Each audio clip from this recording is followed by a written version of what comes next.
Welcome to 4-H for You, a podcast from the Hoosier Ag Today presents your Purdue Extension Podcast Network, where we connect you with the people, the programs, and opportunities helping Hoosier youth grow stronger every day.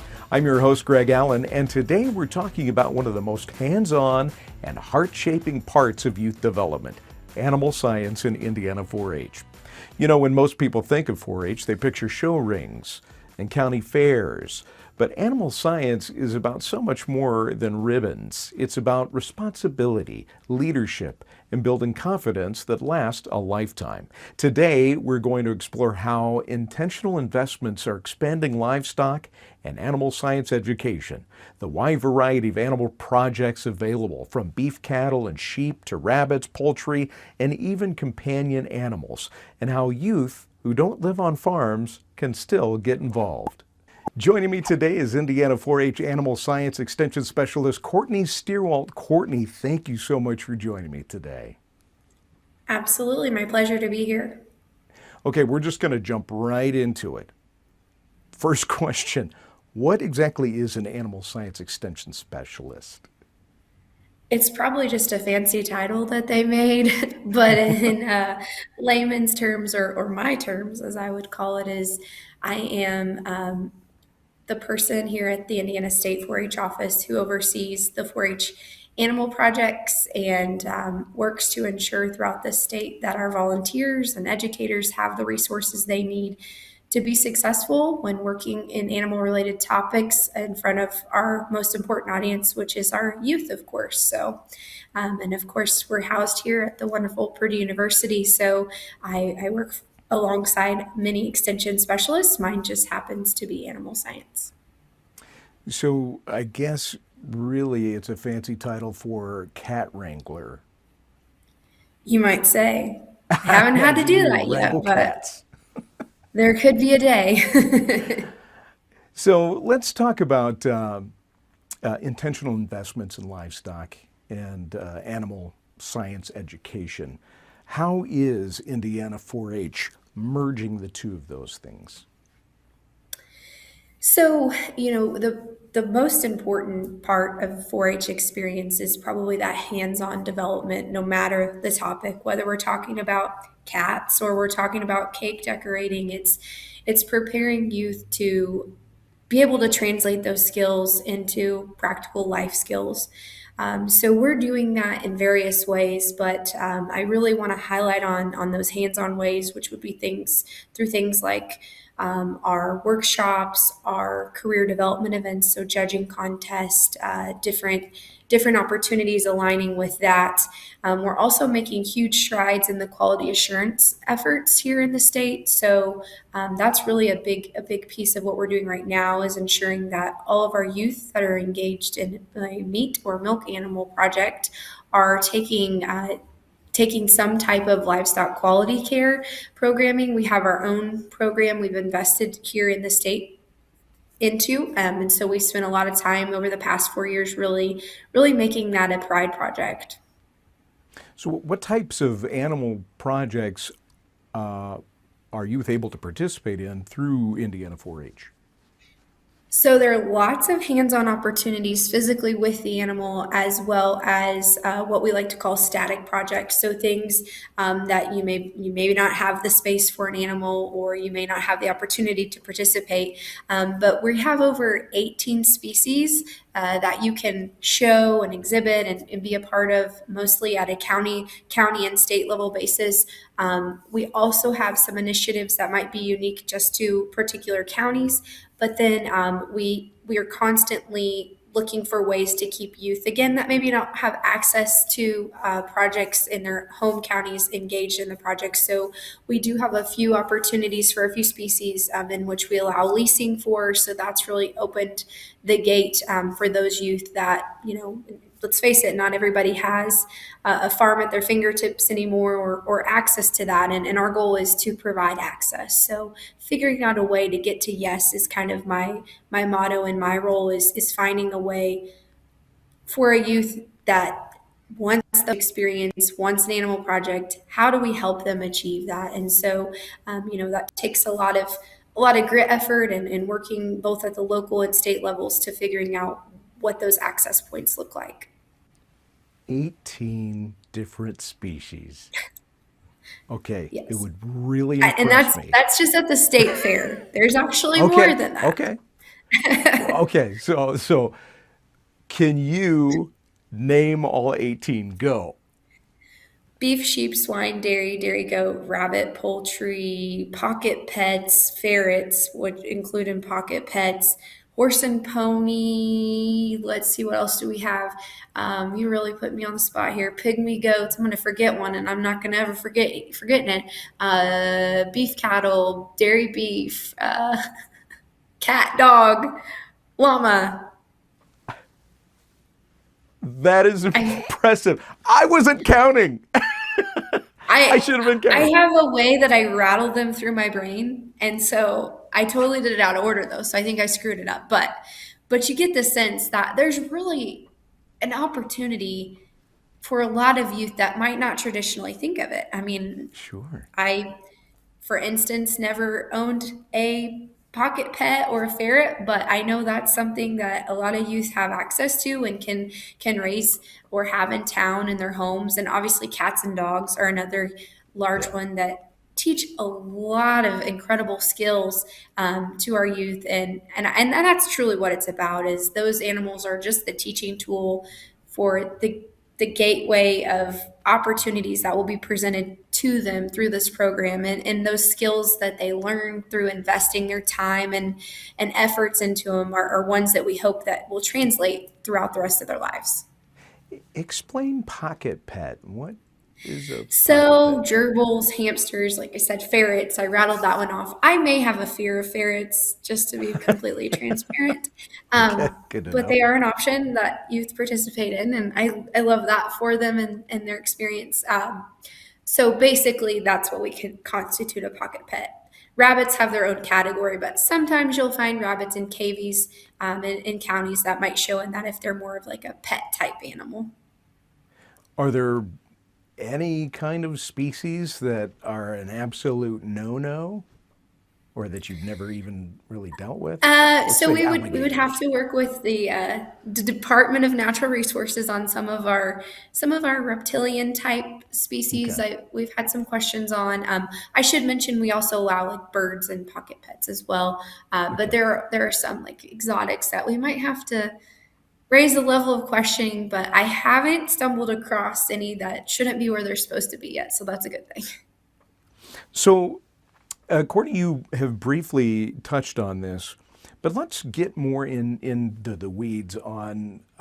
Here's a for instance. My granddaughter loves goats. She lives in the city. There's no way in the world she could ever have a goat at home. Mhm. How does that work? So, anytime that we have a youth that might be in the similar situation, which happens a lot, we have a lot of youth that the animals aren't housed at their premise, for instance, just because they can't keep them legally in town or whatever the case may be. The first step that I would encourage any youth in that situation to do is reach out to their local extension office. More than likely, there's probably a network of some sort or just a resource bank of information of producers, perhaps in that community, that could help that child and set up and get the ball rolling in a way that otherwise the youth might not have. But that's usually step one, is just making that connection and figuring out what that opportunity might look like. Now, if they were just interested in the species and want to get their feet wet in the topic and learn more, we might direct them more towards the static type project. So again, we have animal science programming, and by static, I mean that they're going to do, a poster type opportunity or a presentation or some maybe individual studies dependent upon what it is, and that'll help them learn more about the species, maybe before they make the investment even. And then ultimately, it's sort of what's cool about 4-H and what people don't always realize is it is about that individual experience. So what works for me might not work for you, Greg, and vice versa. So really taking that whole child approach and figuring out a way to make the best plan for that particular youth is really our goal.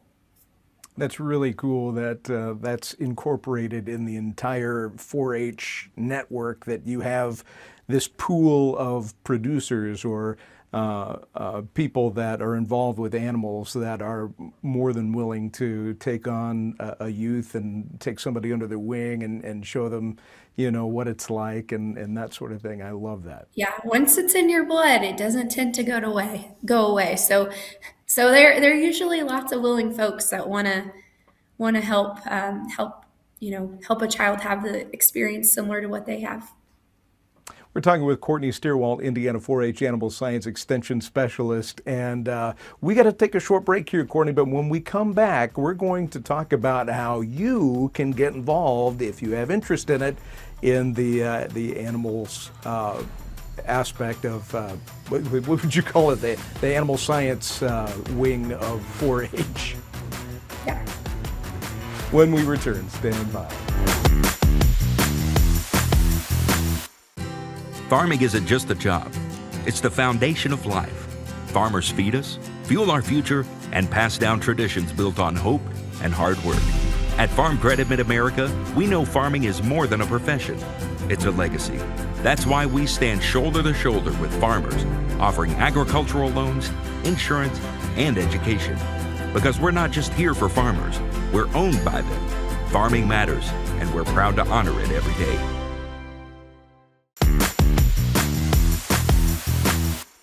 We're back with 4-H for you. We're talking with Courtney Stierwalt, Indiana 4-H Animal Science Extension Specialist. And we were just talking about some wonderful opportunities for kids who may not have access to an experience like this.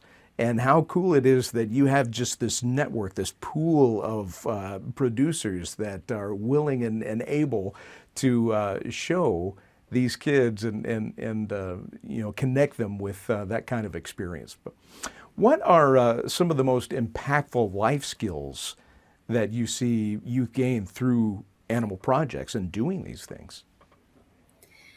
That's a great question. I think if you surveyed almost 10 out of 10 youth would say the number one skill that they gain is responsibility. And that is by and large very much true. But there are a lot of skills that I think youth don't realize because they're so busy in the moment focusing on. To me, it's the networking. I have made some very impactful relationships through opportunities, not only in this role, but in my own 4-H experience that have translated immensely throughout my life. I think that's a big one that, again, you don't really realize until it's over. I think tenacity is another one, and just the ability to work through challenges. You're not always going to win first. You're not always going to have the best program year or the best experience. Animals are completely unpredictable. So learning to care and work through those challenges, I think, is something that it's pretty next level to find anything in comparison. And just the practicality of you are focusing on bettering yourself through a project. And again, you're not realizing what you're doing until it's over, but just the whole kit and caboodle, if you will, of the experience and kind of encompassing that into a package that is going to just, again, translate through lots of areas in your life, whether you go on to the workforce immediately after school or you go on to a 4-year degree or perhaps even beyond. Those skills are going to stick with you. Employers are going to see that 4-H experience on your resume, and you're marketable because of that, because that's an investment. It shows that you've committed yourself to a program, to an organization, and those skills are really, truly hard to find. Do you have any personal testimonies or stories of memory that you can think of that you would care to share?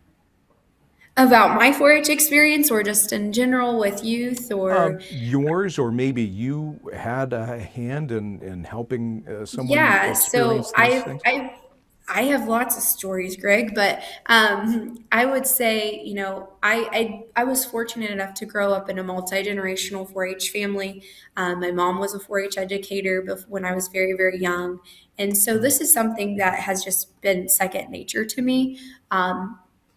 I didn't always want to be a 4-H educator. I worked in animal health sales and decided that I really enjoyed helping people. And then that's when I kind of sat down and had a kind of a analysis, if you will, of what I wanted to do, and decided that extension was my calling. And here I am nearly 14 years later, and absolutely that is very much the truth. So there's that kind of personal story. But I think my biggest full circle moment is really seeing the fruits of my labor as an extension educator. I worked in Fountain County, Indiana. Love it. Love that community. Very, very special community. Hold it near and dear to my heart. But I had the opportunity to work with some phenomenal youth and families in that experience. And, I was doing everything from career development type workshops to college readiness experiences, and I saw youth really blossom from just the moment they set foot in the program to when they went out and participated in that experience. And one of my I won't claim her as my success story, but what's really cool is I actually get to work alongside one of my 4-Hers here quite frequently, who's a livestock judging coach, and I helped coach her early on in her livestock judging experience. So to me, that's a really full circle moment, and that's really what 4-H is about: is being that caring adult as a volunteer, as an educator, finding youth, helping them grow and blossom and become who they are, and helping them figure that out along the way. I can't say any more true testimony to that experience. I love it. You've alluded to this, and I have been in the stock show world for many years now, and so I already know the answer to this. But I think it is so interesting to get others' perspectives on leadership roles. And you have talked a little bit about the skill set that these kids can learn and gain and glean. But how do animal science programs help prepare youth for leadership roles in their communities? So I think first and foremost, again, there's something special about the kid that invests their time in a livestock project. Again, just being able to take on that responsibility, to put that into a pretty large portion of what they are focusing their life on at the time is a huge commitment. So I would say, that's a leadership skill that's hard to find. Just that investment of time, the ability to manage the time that they're thinking of, the ability to communicate. I mean, you have to learn how to communicate both the challenges and successes that you're focusing on in your project. You have to be able to analyze and critique.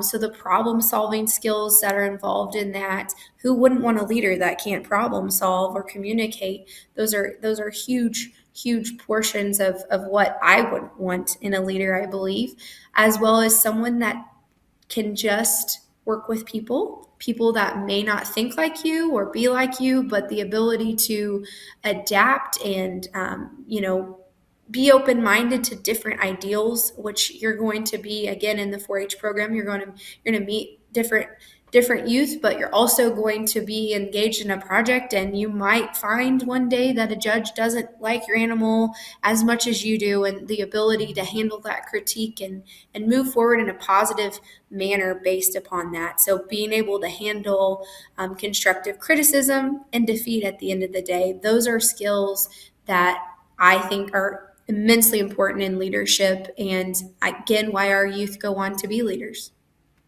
Commitment and dedication. You see it all in the programs that 4-H offers. And I believe, especially with animal science programs, for sure, it's just when you have the charge of taking care of a living thing, there's just something that escalates that learning process, I think. Absolutely.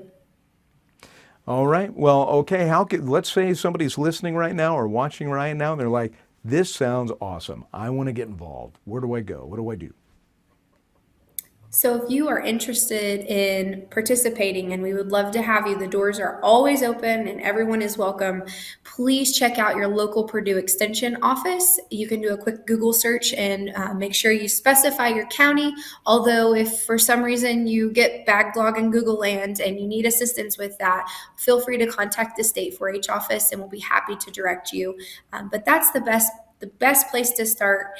Take advantage of any opportunity that's presented with you, but your local extension office is willing and ready to help you get everything you need to be successful in an animal project. Courtney Stierwalt, thank you so much for joining me today. It has been a real pleasure. Thank you very much for the opportunity. Well, as we've heard today, animal science programs through Indiana 4-H are about much more than caring for animals. They're about building character, confidence, and future leaders. From learning responsibility during early morning chores to developing communication skills in the show ring, youth are gaining experiences that prepare them not just for careers in agriculture, but for leadership in really any field. Thanks for joining us for this episode, and we hope you'll be back next time as we continue sharing the stories and programs that help Indiana youth and communities thrive. That's it for 4-H4U. I'm Greg Allen. We'll see you down the road.